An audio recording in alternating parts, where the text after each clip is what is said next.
बोने वाले की तमसील। मुक़द्दस मरकज़ की अंजील उसका 4 बाब 1 ता 20 आयात तक। वो फिर झील के किनारे तालीम देने लगा और ऐसा बड़ा हजूम उसके पास जमा हो गया कि वो झील में एक कश्ती पर चढ़ बैठा और सारा हजूम खुश्की पर झील के किनारे रहा।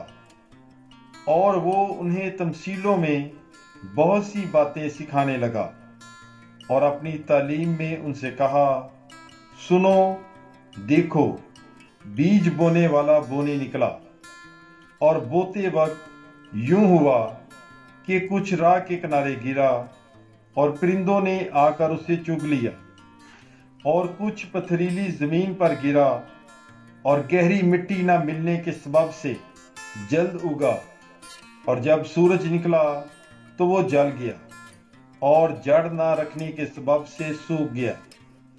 और कुछ खारदार झाड़ियों में गिरा और खारदार झाड़ियों ने बढ़कर उसे दबा लिया और वो फल ना लाया।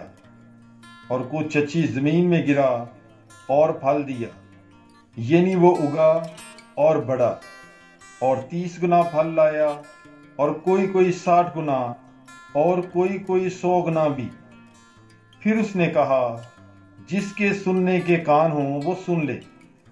और जब वो अकेला रह गया तो उन्होंने जो उन 12 समेत उसके साथ थे तमसीलों की बाबत उससे पूछा। तो उसने उनसे कहा कि खुदा की बादशाही का भेद तुम्हें दिया गया है, लेकिन जो बाहर हैं उनके लिए सब बातें तमसीलों में होती हैं, ताकि देखते हुए देखें पर ना पहचानें और सुनते हुए सुनें पर ना समझें। ऐसा ना हो कि वो रजू लाएं और मगफरत हासिल करें। फिर उसने उनसे कहा, क्या तुम ये तमसील नहीं समझे तो सब तमसीलों को क्यों कर समझोगे। बोने वाला कलाम बोता है। जो राह के किनारे हैं जहां कलाम बोया जाता है, ये वो हैं कि जब उन्होंने सुना तो शैतान फौरन आकर उस कलाम को जो उनमें बोया गया था उठा ले जाता है।